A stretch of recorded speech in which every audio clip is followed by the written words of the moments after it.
na Amiri Jeshi Mkuu. Asante kwa ukaguzi wako Mheshimiwa Rais.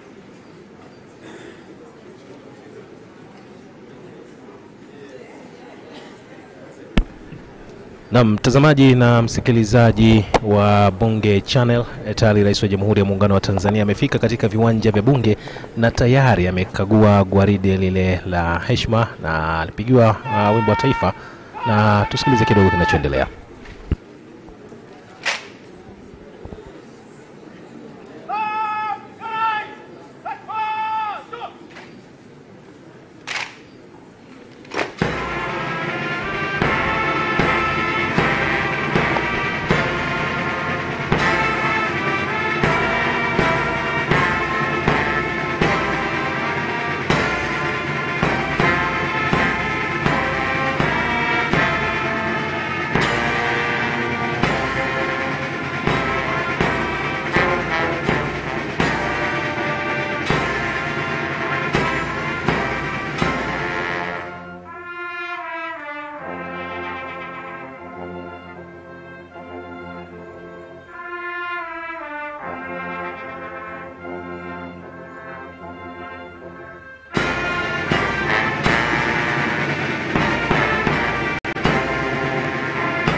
Mheshimiwa Rais, naomba kulitoa gwaride uwanjani.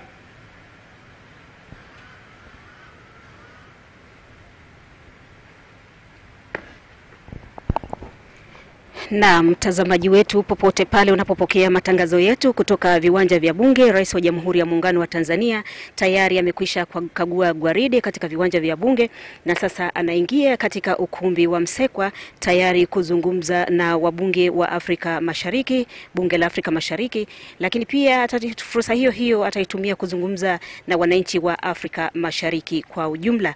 Hapa nje mtangazaji mwenzangu alikuwa ni Teonas Aswile. Ndani ya ukumbi wa Bunge utakutana na Betty Tesha, lakini pia utakutana na Paul Alphonse, na kama mnanipata basi mjiweke tayari kwa ajili ya kupokea wageni, kuelezewa Tanzania na wana-Afrika Mashariki wote kwamba ni nini kinachojiri katika ukumbi huu wa Msekwa. Naam, shukrani sana Victoria Patrick. Bado Rais wa Jamhuri ya Muungano wa Tanzania anaendelea kusalimiana na viongozi mbalimbali akiwemo Spika wa Bunge la Jamhuri ya Muungano wa Tanzania, lakini vile vile akiwepo namuona naibu waziri wa mambo ya nje na masuala ya Afrika Mashariki pamoja na Spika wa Bunge la Afrika, Jumuiya ya Afrika Mashariki. Mwenzangu Paul Alphonse, kama unanipata. Naam, shukrani sana Victoria Patrick kutoka katika viwanja vya Bunge la Jamhuri ya Muungano wa Tanzania. Karibu mtazamaji na msikilizaji wa Bunge Channel popote pale ulipo. Haya ni matangazo ya moja kwa moja kutoka mjini Dodoma, ambapo Rais wa Jamhuri ya Muungano wa Tanzania Dr. John Magufuli anatarajiwa kulihutubia Bunge la Afrika ya Mashariki. Hapo nje shughuli ilikuwa ni kukagua gwaride la heshima ambalo limeandaliwa kwa ajili yake, na yeye amepokelewa na wenyeji wake katika viwanja hivi vya Bunge, na alikuwepo pale Spika wa Bunge la Afrika Mashariki pamoja na Spika wa Bunge la Jamhuri ya Muungano wa Tanzania na maafisa wengine waandamizi wa serikali na hivi sasa tayari wageni katika bunge hili la Afrika Mashariki wameshakaa katika viti vyao, na wanachosubiri tu ni mgeni rasmi kuweza kufika katika eneo hili na kulihutubia bunge kama ilivyotarajiwa.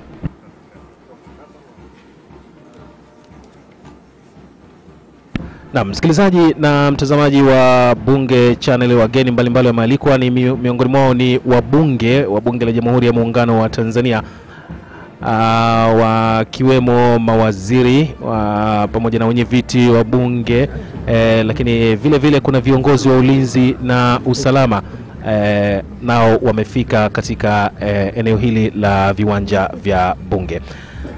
Mara baada ya kukagua gwaride hilo la heshima katika viwanja vya bunge, ni kwamba rais atakaribishwa katika eneo la VIP pamoja na mwenyeji wake ambapo ni spika wa bunge la Afrika ya Mashariki, Mheshimiwa Ngoga Martin kutoka nchini Rwanda. Na baada ya hapo ni kwamba rais atakwenda kusaini kile kitabu cha wageni, na mara baada ya kusaini kitabu cha wageni ni kwamba ataingia katika ukumbi akiongozwa na wenyeji wake, na kisha basi shughuli itaanza rasmi. And all invited guests, protocols observed. His Excellency the President has already arrived and already inspected the guest of the guard of honor, and shortly he shall enter through a special procession as announced earlier. So we kindly request for your attention when he arrives, for us to be upstanding for his entrance as well as for the national anthem and the EIC anthem. Thank you. Naam, huyu alikuwa ni mshereheshaji akitoa mawili matatu kuhusiana na kile ambacho kinatarajiwa kufanyika katika ukumbi huu. Kumbuka msikilizaji na mtazamaji wa Bunge Channel ni kwamba shughuli za Bunge la Afrika Mashariki zimekuwa zikifanyika katika ukumbi wa Pius Msekwa. Ni ukumbi ambao ulikuwa ukitumika kama Bunge la Jamhuri ya Muungano wa Tanzania kabla ya kujengwa kwa ukumbi mpya. Na bunge hili limekuwepo tangu Aprili 9 na linatarajiwa kuendelea shughuli zake mpaka Aprili 27. Pamoja nami nipo na mwenzangu Betty Tesha kukuletea matangazo haya moja kwa moja kutoka mjini Dodoma, mahali ambapo basi muda si mrefu Rais wa Jamhuri ya Muungano wa Tanzania atalihutubia bunge hili. Na huu umekuwa ni utamaduni tu wa kawaida kwa viongozi wa nchi washirika wale wanaunda Jumuiya ya Afrika Mashariki. Pale ambapo bunge linakuwa linafanyika katika mojawapo ya nchi husika, basi rais mwenyeji hupata fursa ya kwenda kulihutubia bunge, na miongoni tu mwa mambo ambayo hutajwa kwamba rais mwenyeji huelezea ni vipaumbele vile ambavyo vinatarajiwa katika Jumuiya ya Afrika Mashariki kwa ujumla wake, na zaidi sana ni kutoa mwongozo. Katika ukumbi wa bunge kama nilivyokuambia, wageni mbalimbali wamekwisha wasili, na hawa ni miongoni tu mwa wabunge wa Bunge la Afrika ya Mashariki, na nyuma kabisa ukumbi basi ni wageni waalikwa.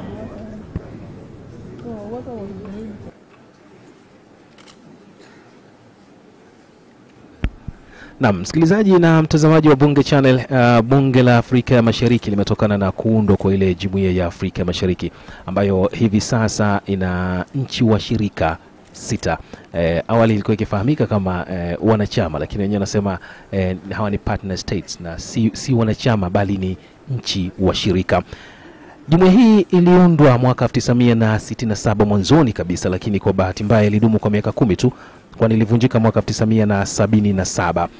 Lakini hata hivyo, kutokana na busara za viongozi waliokuwepo wakati huo mwaka 2000, ni kwamba nchi wanachama wa zamani kabisa, yani Kenya, Tanzania na Uganda, waliamua kurejesha tena jumuiya hiyo, ambapo baadaye ziliongezeka kama nilivyofahamisha na kufika nchi 6. Vyombo vinavyounda Jumuiya ya Afrika ya Mashariki ni pamoja na Mahakama ya Afrika ya Mashariki pamoja na Bunge la Afrika Mashariki hili ambalo linaendelea na vikao vyake mjini Dodoma. Na mtazamaji na msikilizaji wa Bunge Channel, pamoja na kwamba makubaliano ya kuanzisha Jumuiya ya Afrika Mashariki yalifikiwa mwaka 1999, lakini Bunge la Afrika Mashariki lenyewe lilianza Novemba mwaka 2001 likiongozwa na spika wake wa kwanza kabisa, alikuwa ni Mtanzania Abdurrahman Kinana, ambaye hivi sasa ni katibu mkuu wa Chama cha Mapinduzi.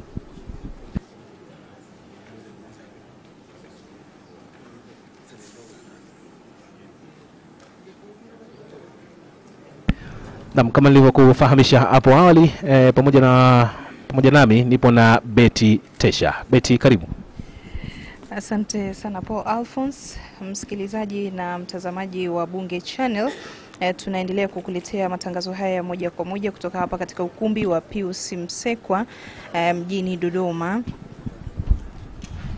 Na Paul Alphonse amezungumza machache kuhusiana na historia ya Bunge la Afrika Mashariki, kama alivyokushasema kwamba lilianza tangu 67 lakini baadaye likavunjwa 77 na hatimaye tena mwaka 2000 viongozi wa Jumuiya ya Afrika Mashariki wakaamua kuridhia kulirejesha tena Bunge la Afrika Mashariki. Lakini Bunge la Afrika Mashariki baada ya kurejeshwa lilianza rasmi Novemba 29 mwaka 2001 na lilikuwa limeundwa siku moja kabla. Bunge la kwanza la Afrika Mashariki lilihusisha wajumbe kutoka Kenya, Tanzania, Uganda na lilivunjwa mwaka 2006 na spika wa kwanza wa Bunge la Afrika Mashariki alikuwa ndugu Abdulrahman Kinana.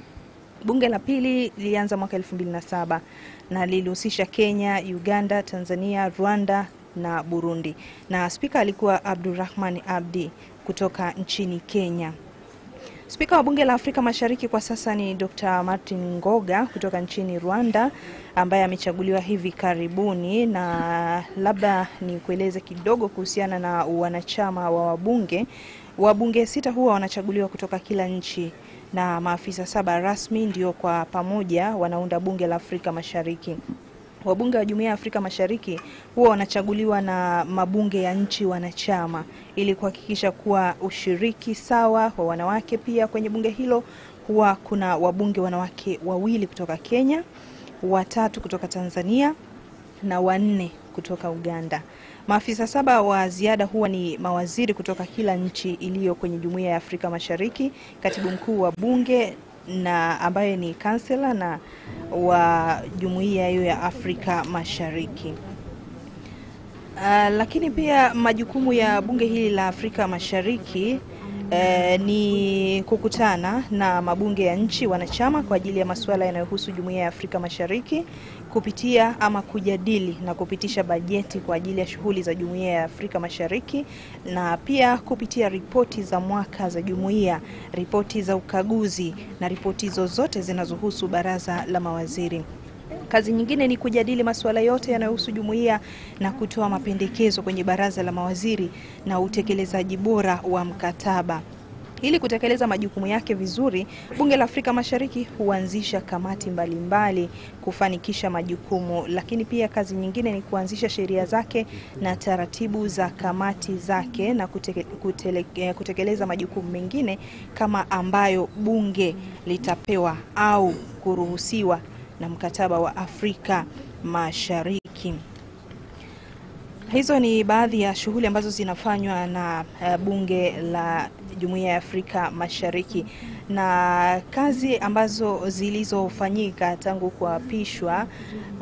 Bunge limeanza vikao vyake Arusha, Kampala na Nairobi, na kuanzishwa kazi ambazo zimefanyika ni kuanzishwa kwa sheria za uendeshaji wake, kuchagua maspika mbalimbali wanaoongoza bunge hilo, mapendekezo kwa baraza la mawaziri kwa ajili ya kuchaguliwa kwa maofisa wa bunge, pia kupitisha bajeti ya Jumuiya ya Afrika Mashariki 2003-2004 mpaka sasa, na kuuliza maswali zaidi ya 19 kwa baraza la mawaziri ambayo yalijibiwa.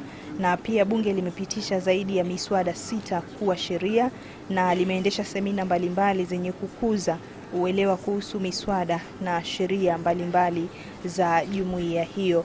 Na bunge hili la Afrika Mashariki kwa mwaka huu lilianza tarehe 9 mwezi wa 4 na litahitimishwa tarehe 27 mwezi huu wa 4. Na hii leo ndio tunamtegemea Mheshimiwa Rais wa Jamhuri ya Muungano wa Tanzania kuja kulihutubia Bunge la Afrika Mashariki, na atazungumza na wana Afrika Mashariki. Na wageni mbalimbali wamekwisha wasili katika ukumbi huu wakiwa wanasubiria sasa zoezi hili kuendelea mara baada ya Rais wa Jamhuri ya Muungano wa Tanzania kuingia katika chumba maalum kwa ajili ya kusaini na mazungumzo kidogo, alafu baadaye sasa atakuja moja kwa moja katika ukumbi huu wa Pius Msekwa na kuanza kuzungumza.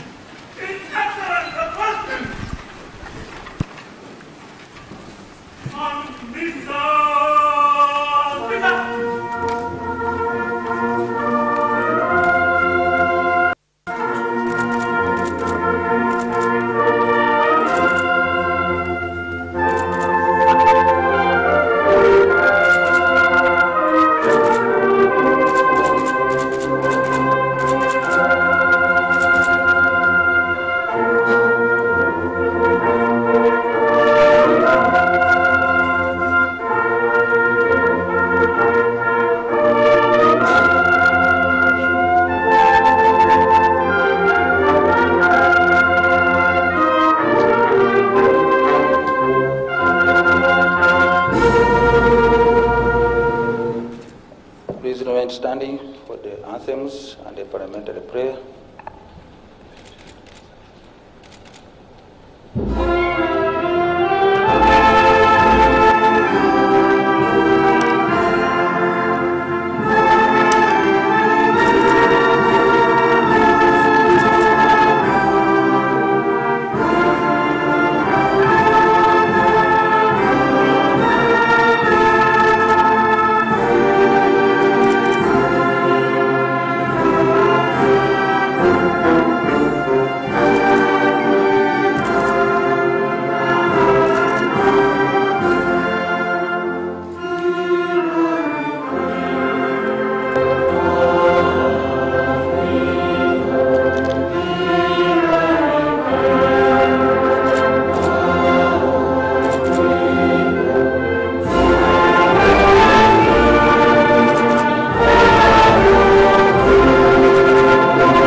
Almighty God, who in your wisdom and goodness has appointed the offices of leaders and parliaments for the welfare of society, good of all human lives upon it, and the just government of its people, we beseech you to look with your abundant favor upon us, your servants, whom you have entrusted with the performance of such important trust in this community.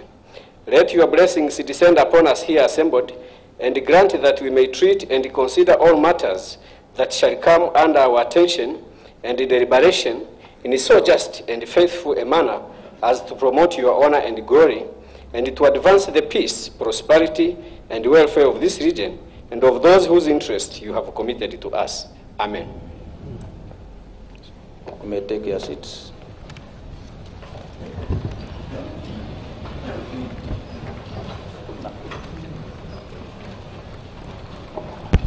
Ni dua hiyo msikilizaji na mtazamaji wa Bunge Channel, na sasa tusikilize speaker.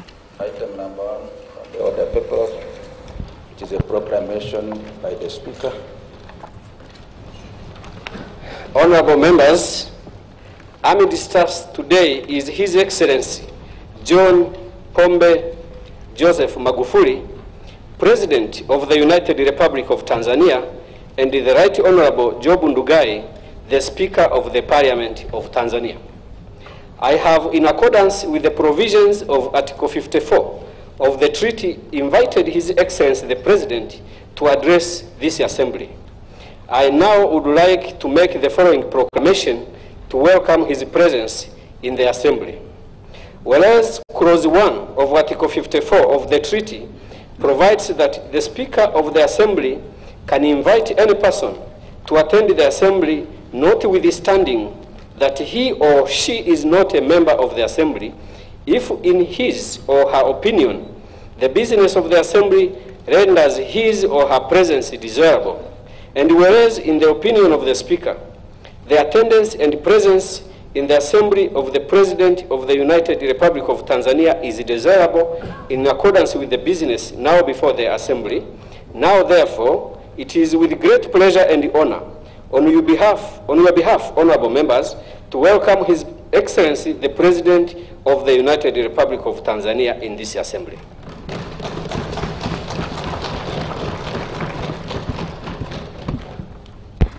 Na msikilizaji na mtazamaji, ni spika huyo wa Bunge la Afrika Mashariki Ngoga Martin akizungumza kueleza kwamba bunge linaweza kumkaribisha spika, mtu yoyote akaweza kuzungumza, na anamkaribisha spika wa Bunge la Jamhuri ya Muungano wa Tanzania Job Ndugai ili aweze kumkaribisha Mheshimiwa Rais wa President of the United Republic of Tanzania. The Right Honorable Majaliwa Kassim Majaliwa, Prime Minister of the United Republic of Tanzania. The Right Honorable Job Justino Ndugai, Speaker of the Parliament of Tanzania. Dr. Ali Kirunda Kivejinja, Chairperson of the Council of Ministers and the Second Prime Minister of the Republic of Uganda, and the members of the East African Community Council of Ministers. The Secretary General of the East African Community, Ambassador Liberat Mfumucheko, honorable members of the East African Legislative Assembly and the Parliament of Tanzania, Your Excellencies, the members of the Diplomatic Corps, distinguished guests, ladies and gentlemen. Your Excellency, before I call upon the Right Honorable Ndugai to make his welcome remarks, permit me to say the following. I wish, first of all, to thank Right Honorable Job Justino Ndugai, the Speaker of the Parliament of Tanzania, and indeed the entire government of the United Republic of Tanzania, for accepting to host EARA for the duration of the 4th meeting of the 1st session of the 4th Assembly. This being my first official engagement with the Right Honorable Job Ndugai, on behalf of all members and on my own behalf, I am very honored and thank you for your warm reception. Since this is also our inaugural sitting here in Dodoma, accept, Mr. Speaker, our deep felt appreciation for offering to us the precincts of Parliament, and more so at the same time when the Parliament of Tanzania is also in session. EALA considers this as a sign of true friendship and magnanimity. I wish to congratulate you for steering the Parliament of Tanzania successfully up until now. In parliamentary democracies, speakers are the paramount servants of the legislature. They are expected and must serve to the best interests of the House. I certainly look forward to working with you to strengthen our respective houses and the region collectively. I am confident that the Parliament of Tanzania shall continue to benefit a great deal from your erstwhile experience. I am further confident that under your leadership, the Parliament of Tanzania shall make significant achievements and that its role as a legislature, oversight, and representative body shall continue to be strengthened. The relations between Parliament of Tanzania and EALA are very cordial, and we are grateful for this spirit of the family. We all look forward to strengthening and solidifying the relations even further.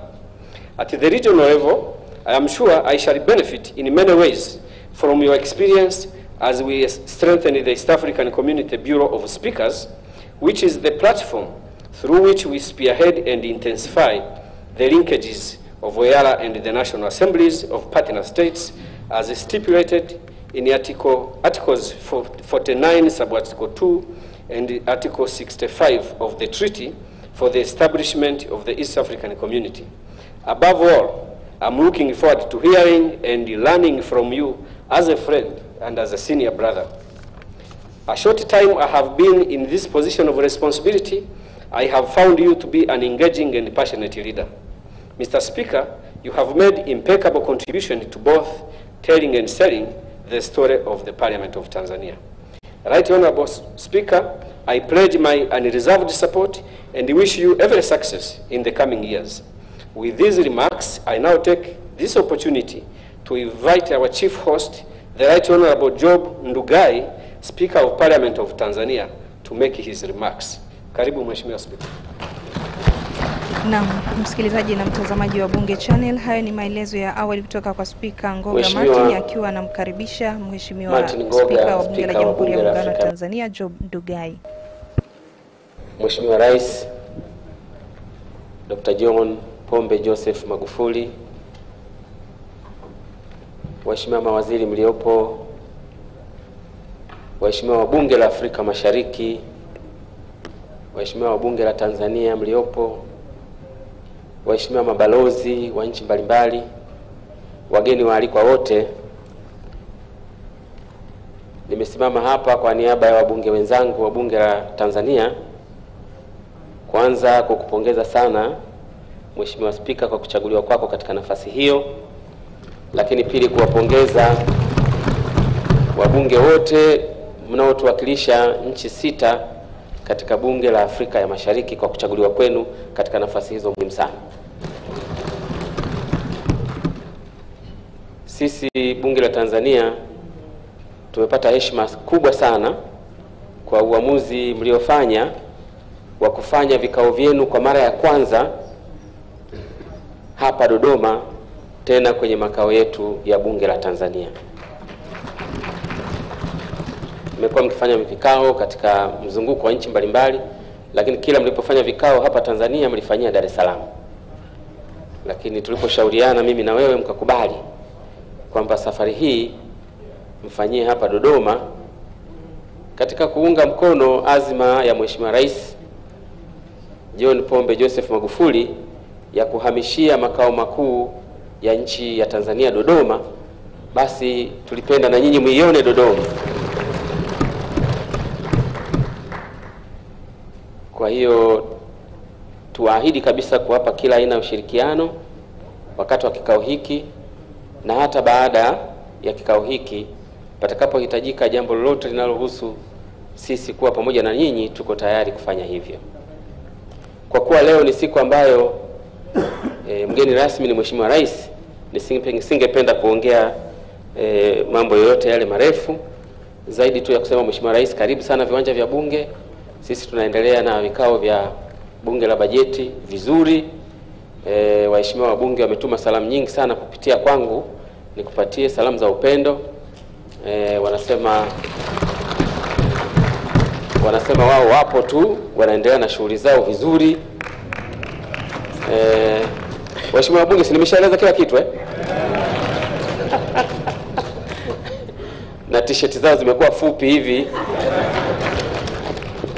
Mheshimiwa Rais, tunashukuru sana. Asante Mheshimiwa Spika, asante sana kwa fursa hii.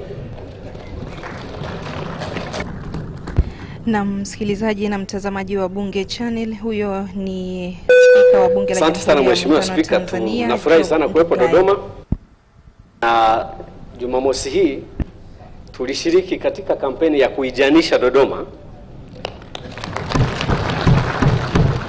Tulipanda miti 1000 katika chuo kikuu cha Dodoma. Asante sana.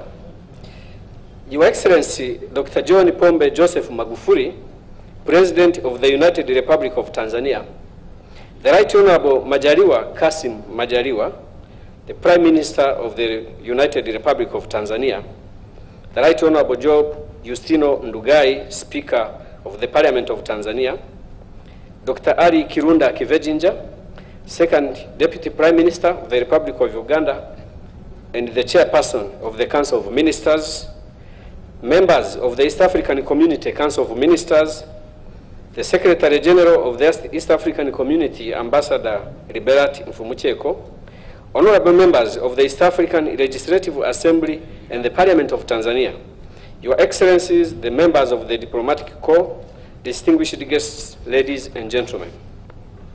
Your Excellency, it is with profound humility that I stand before this august House to very warmly welcome you to deliver your address at this 4th meeting of the first session of the 4th Assembly. I thank Your Excellency for responding to our invitation to address this House, which has been in existence for only a few months. Honorable members, we are a very lucky assembly. Within only 4 months since our inauguration, we have been formally addressed by 2 presidents already. Kindly join me in a round of applause for our distinguished members of the summit. To us, this is a very clear testimony of the importance you attach to the integration process in general and this House in particular. I wish to acknowledge that this address is also your first official engagement with the entire Assembly since your election as the 5th President of the United Republic of Tanzania. Similarly, the Assembly is for the very first time holding a session in Dodoma since its inauguration in 2001. We are therefore very proud of this auspicious occasion and grateful to Your Excellency, the government and the Parliament of Tanzania for making it possible. The Assembly commenced its sitting on the 10th of April 2018 with several committee undertakings.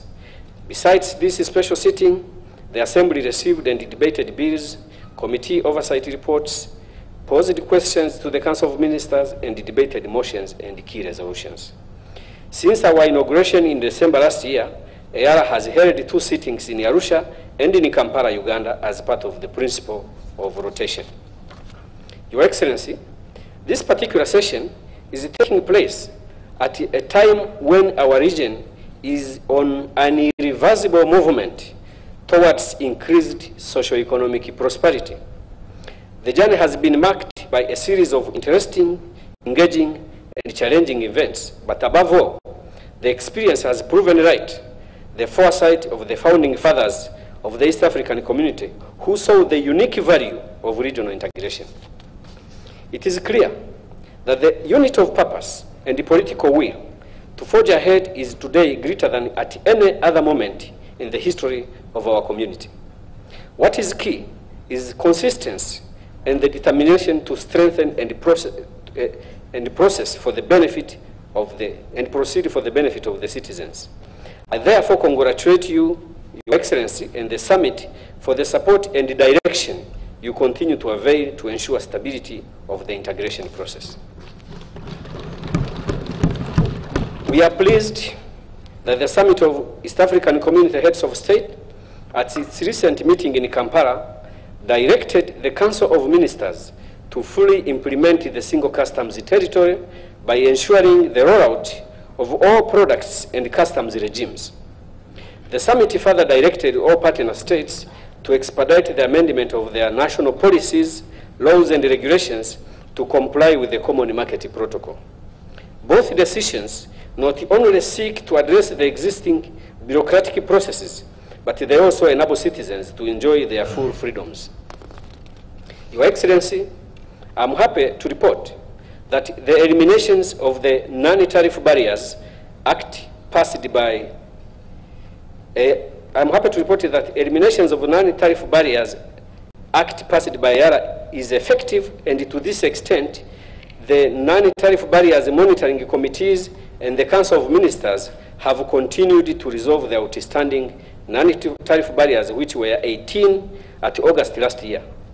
A dedicated session of senior officials met in Dodoma in October 2017 and in February this year, and have conclusively dispensed 11 non-tariff barriers.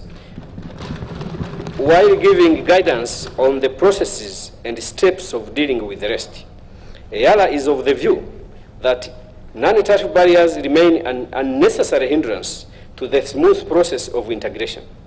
They should be totally eradicated to speed up movement of goods and persons in the region and facilitate trade and other interactions among our people. Your Excellency, EALA recently undertook a successful tour of the northern and central corridors, the report of which has been debated at this session. It is important to state that despite the challenges, the focus on infrastructural development in both corridors is significantly contributing to the opening up of the hinterland of the partner states.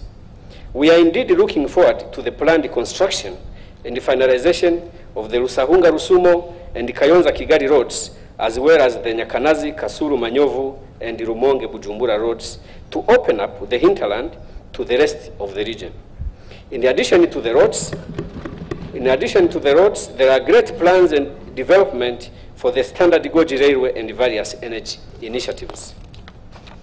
Your Excellency, it is necessary for partner states to provide a conducive environment that shall promote business growth and the expansion of trade among states, strengthen peace and security, and improve the socio-cultural welfare of the people in the region. Your Excellency, on the monetary union, EALA is fully supportive of the call to expedite the establishment of the Monetary Institute and the other institutions as a precursor to harmonize fiscal and monetary policies and the eventual single currency. I'm happy to inform you that the Council of Ministers has already tabled before the Assembly one key bill, the East African Monetary Institute Bill 2017. As an Assembly, we wanted to guarantee to you of our total commitment to expeditiously finalize and enact the said legislations. We call upon the Council of Ministers to expedite and bring forward all the legislations as envisaged in the Common Market and the Monetary Union protocols. We shall keep focused on our role of providing the legal framework through legislations that shall enable operationalization of areas of cooperation agreed upon by our partner states. Your Excellency, years into the application of our treaty for establishment of the East African Community, time has come to amend some of its areas for it to cope with the growth of our community and the resultant contemporary challenges. I am aware that a high-level task force was established some time back to look into the matter. A number of areas with regard to the treaty need to be redefined and refined, given the progress made in the region so far, for further strengthening and incremental approach towards deeper integration. Na kuhusu hili Mheshimiwa Rais, na ombi maalum katika bunge lililopita EALA ya 3 tulipitisha azimio la kwamba Kiswahili iwe lugha rasmi ya Jumuiya ya Afrika Mashariki. Na bunge hili la 4 limerejea kauli hiyo, limerejea ombi hilo, na tuliomba kwamba marekebisho ya mkataba wa kuanzishwa kwa Jumuiya ya Afrika Mashariki yafanyike haraka ili tuweze kuanza kutumia lugha yetu. Mheshimiwa Rais, wa nchi zote za Jumuiya ya Afrika Mashariki wanaongea Kiswahili. Hata wenzetu wa South Sudan wanaongea Kiswahili. na wameanzisha somo la Kiswahili kwenye mitaala yao mashuleni. Hatuoni sababu hata kidogo ya kuendelea kutumia lugha za wenzetu wakati tunayo lugha yetu inayozungumzwa katika nchi zetu. Kuendelea kutumia lugha za wageni kuna ifanya jumuiya yetu sisi ambao tumepewa nafasi ya kuiendesha jumuiya tuonekane kama ni tabaka fulani ambalo halina uhusiano wowote na wananchi tunaowatumikia. Kwa hiyo hatujisikii vizuri hata kidogo tunapokwenda katika Umoja wa Afrika, Addis Ababa, tunakikuta Kiswahili lakini tukiwa nyumbani tunarudia Kiingereza. Sasa hatuoni sehemu nzuri zaidi ya kurejea ombi letu hilo kuliko hapa Tanzania ambako ndiko kilikozaliwa. Mheshimiwa Rais, tunafikiri kwamba tukikutana tena mara nyingine tutakuwa tumetekeleza tayari ombi hilo na itasaidia kutuweka karibu sana na wananchi ambao ndio tunawatumikia. To you personally, may I take this opportunity to congratulate you upon steering this great nation to greater heights.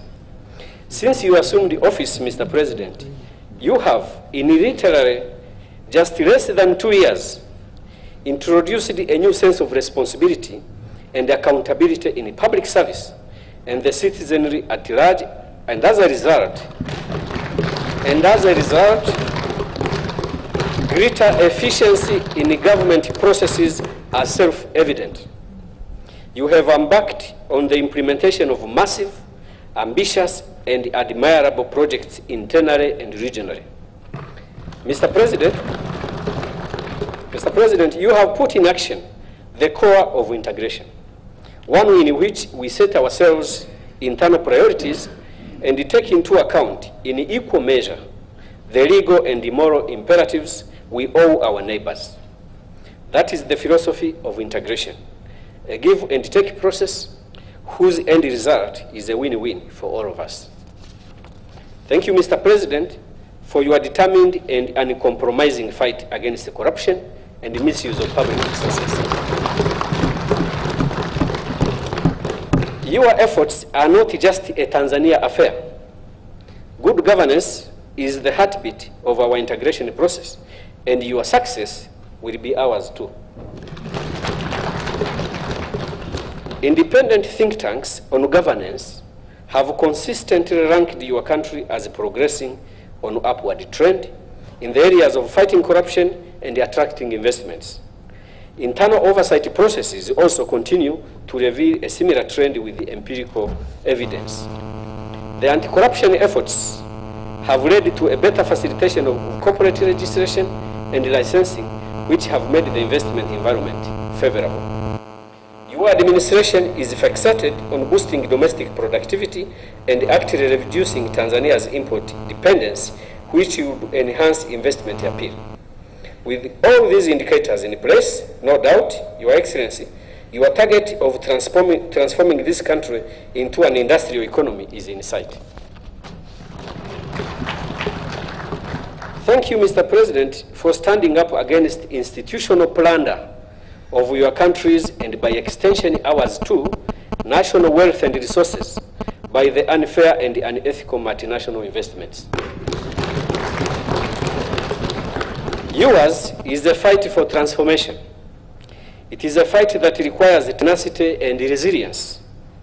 You are a leader with these qualities, determination and ability to lead through challenges, and the region is proud of you. We implore the people of this great nation to render you, your leadership, the support you need for the collective gain of all of us. In terms of regional integration, we note the confidence that the other heads of state have in you, Mr. President. This was very well demonstrated by the fact that you were entrusted to be the chair of the summit when you were just a few months in office. This to us is attributed to your well-known daringness, openness, and drive, which was an opportunity to inject new impetus and energy for the East African community. In your tenure, you called for the speedy implementation and completion of the EAC projects. To this end, you pushed for and accomplished the completion and launch of the Arusha-Holili-Taveta-Voi Road, the extension of the Athi River Namanga Arusha Road into and beyond, the completion of one-stop border posts at Mutukula and Busia. Your Excellency, we also note with pride other significant milestones you have undertaken towards regional integration in this short tenure in office. On the sidelines of the 19th meeting of the EAC Summit of Heads of State, your decision to import sugar from Uganda and not from countries outside the region, and the commissioning of the construction of 1,445 kilometers long East African crude oil pipeline from Hoima district in Uganda to Tanzania port of Tanga simply defines the business of the EAC.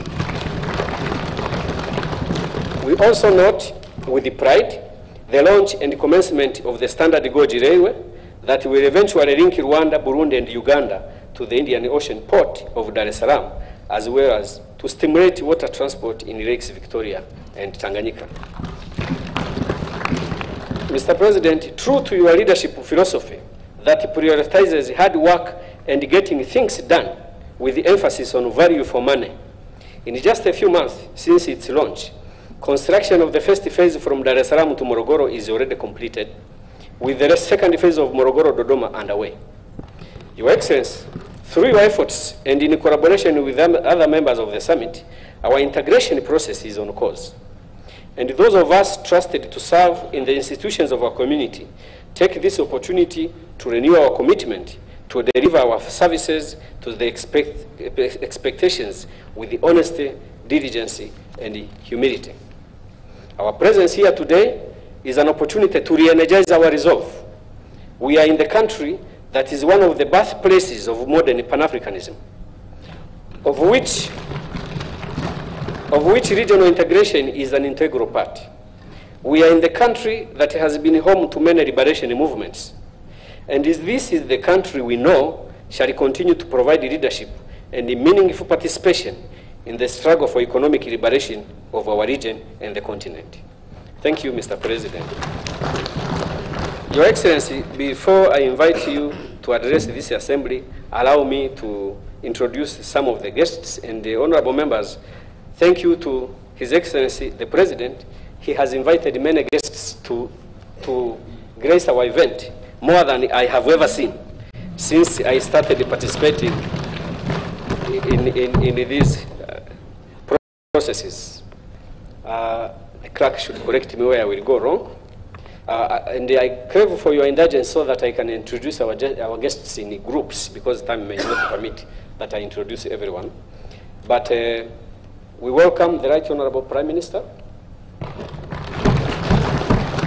Majaliwa, Kassim Majaliwa. We welcome the Right Honorable the Speaker of Tanzania Parliament. I have on my list Honorable Freeman Mbowe, Leader of the Opposition. Is he around? Yes, thank you. The Chief Secretary, Engineer John Kikjazi. We have senior officials of defense and security organs who, in this respect, I would request that I introduce them. General Venance Mabeyo, Chief of Defense Forces. Mr. Simon Isiro, Inspector General of Police. Dr. Modestus Kapilimba, Director General of Tanzania Intelligence Services. Major General Martin Busungu, Chief of National Service. Dr. Juma Ali Malewa, Commissioner General of Prisons. Dr. Anna Peter Makakala, Commissioner General of Immigration. Mr. Tobias Andengeye, Commissioner General of the Fire Brigade. Mr. Valentino Mulowola, Director of the Prevention and Combating Corruption Bureau. I was a DPP before I became a member of Parliament, so this is my good partner. I did your job for about 10 years. We also have members of Parliamentary Service Commission from the Parliament of Tanzania. If you can stand up for recognition, please. Thank you. There is one of our important hosts, Mr. Stephen Kagaigai, Clerk to Parliament of the United Republic of Tanzania. Thank you for your hospitality. We also have chairpersons of the standing committees of Parliament of Tanzania. Thank you very much. Your Excellency, we have former members of the East African Legislative Assembly. Right Honorable Abdurrahman Kinana, is he around? He had been invited. Thank you. One person who has interacted with the EAC in many capacities. He was a member of the first EALA, then he became the ex-officio member of the third EALA as a minister. And most important of all, he is my former professor at the University of Dar es Salaam, Dr. Harrison Mwakembe. Your Excellency, if I do well, he deserves the credit. And if I mess up, he has a responsibility. We also have members of the diplomatic corps, ambassadors and high commissioners from member states and international organizations. Thank you. We have Assistant Chief Coordinator, Secretariat, National and Security Council. I think he's not around. Senior government officials, Dodoma region, our very, very hosts. They are led by the Regional Commissioner, Dr. Binirith Mahenge. Thank you for your presence today and for a very good meeting I had with you.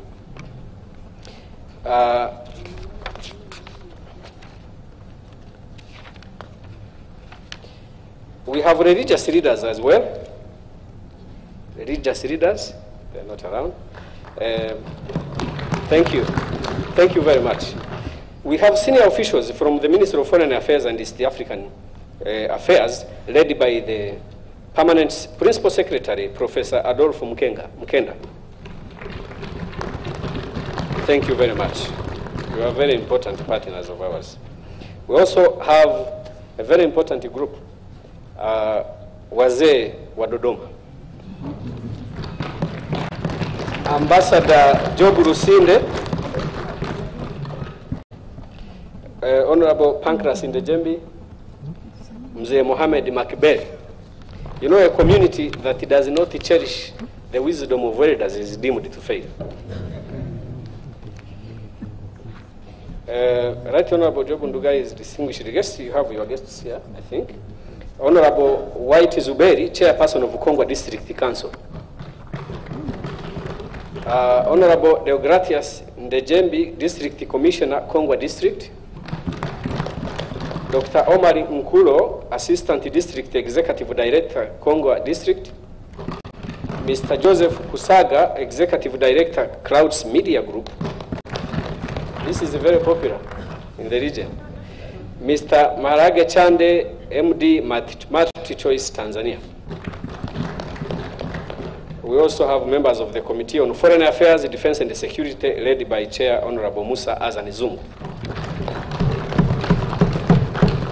I'm reminded we have other members, other former members of EALA. Honorable Professor Norman Sigala. He was in the first EALA. Honorable Dr. Diodorus Kamara, former ex-officio member and chair council of EAC ministers during the second assembly, and current MP of Unkenge constituency. This is my long-time friend when we were there in secondary schools. He was my rival in the debating club. Honorable Alfaksad Kangi Ndege Rugola, first EALA, current MP of Muibara constituency.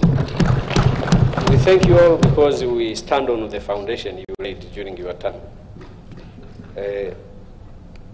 Thank you very much, honorable members. And if there is any visit of ours that I forgot, I beg you, I apologize. Finally, Your Excellency, it is with great pleasure and honor that I execute my humble duty to welcome you to address this August Assembly today, Tuesday, 24th of April, 2018. Mheshimiwa Rais.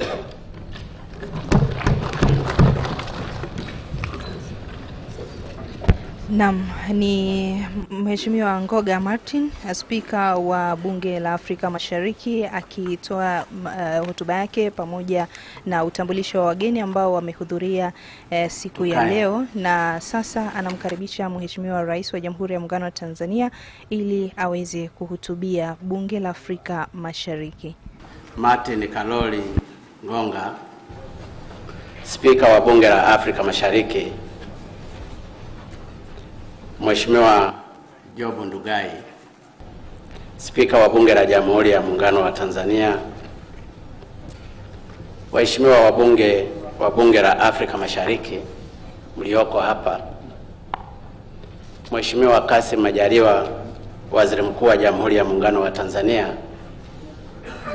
Mheshimiwa Kibazinja, Waziri Mkuu wa pili kutoka Uganda na mwenyekiti wa Baraza la Mawaziri la Afrika Mashariki, waheshimiwa mawaziri mlioko hapa, waheshimiwa wabunge wa Bunge la Jamhuri ya Muungano wa Tanzania mkiongozwa na wenye viti wa kamati mbalimbali za bunge hilo, waheshimiwa mabalozi pamoja na wakuu wa taasisi za kimataifa mlioko hapa,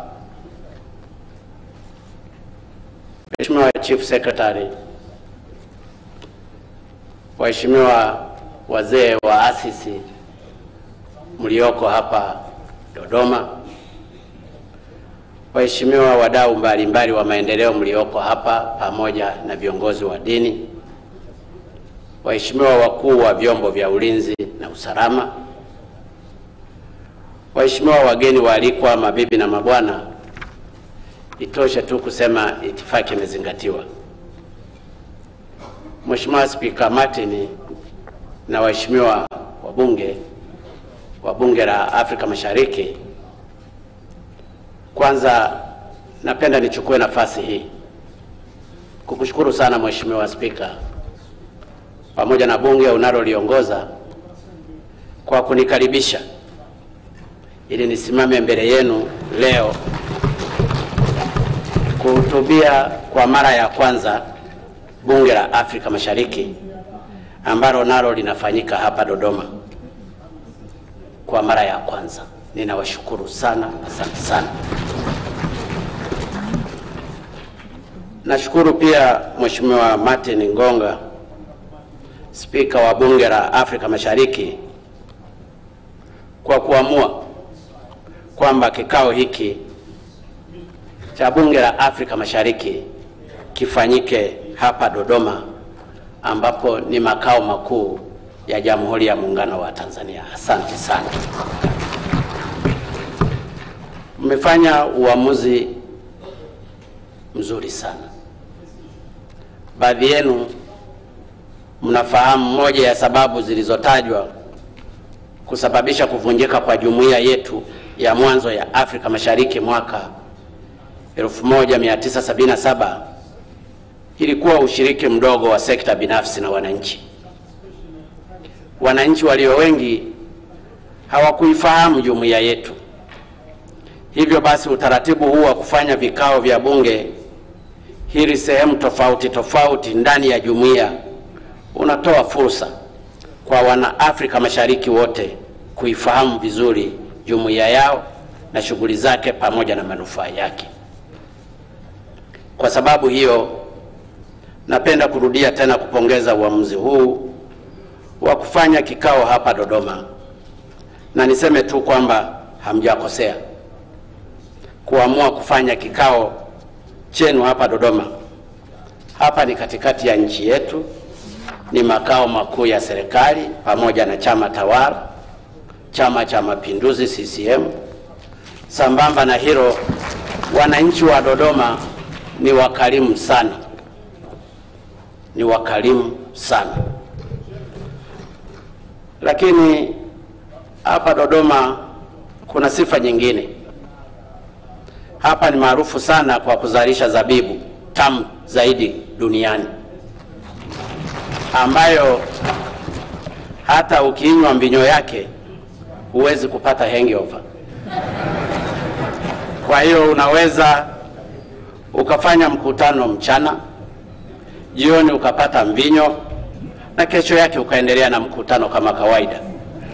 Haya yote yanafanya Dodoma iwe sehemu nzuri sana ya kufanyia mikutano. Kwa hiyo karibuni sana. Na kama nilivyosema awali, wana Dodoma ni wakarimu sana. Narudia tena, ni wakarimu sana. Wakarimu sana wana Dodoma.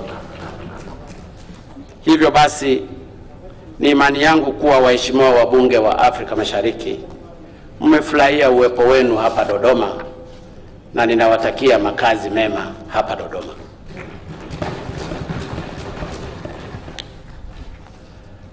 Mheshimiwa Spika na ndugu wageni waalikwa, nimetangulia kusema kuwa hii ni mara yangu ya kwanza kuhutubia bunge hili tangu nichaguliwe kuwa rais wa Jamhuri ya Muungano wa Tanzania mwezi Oktoba mwaka 2015. Lakini nafahamu pia kuwa bunge hili la 4 la Afrika Mashariki nalo ni jipya. Limeanza kazi mwezi Disemba 2017. Hivyo basi napenda kutumia fursa hii kuwapongeza wabunge wote wa bunge hili kwa kuchaguliwa kwenu. Hongereni sana. Najua uchaguzi ulikuwa mgumu katika maeneo yenu, lakini ninyi ndio mkachaguliwa the best kwa sababu Mungu alitaka mchaguliwe. Hongereni sana. Lakini pia nakupongeza sana Mheshimiwa Spika na wewe kwa kuchaguliwa kuongoza bunge hili. Hongera sana.